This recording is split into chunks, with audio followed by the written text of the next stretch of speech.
మన ప్రభు అయిన యేసుక్రీస్తు నామములో మీకందరికీ వందనములు. ఈరోజు దేవుని వాక్యము. శాశ్వతమైన ప్రేమతో నేను నిన్ను ప్రేమించుచున్నాను గనుక విడువక నీ ఎడల కృప చూపుచున్నాను. ఇర్మియా గ్రంథం 31వ అధ్యాయము 3వ వచనం.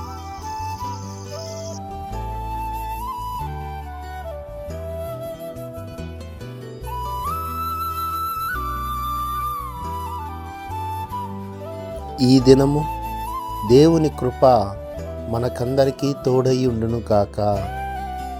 ఆమేన్.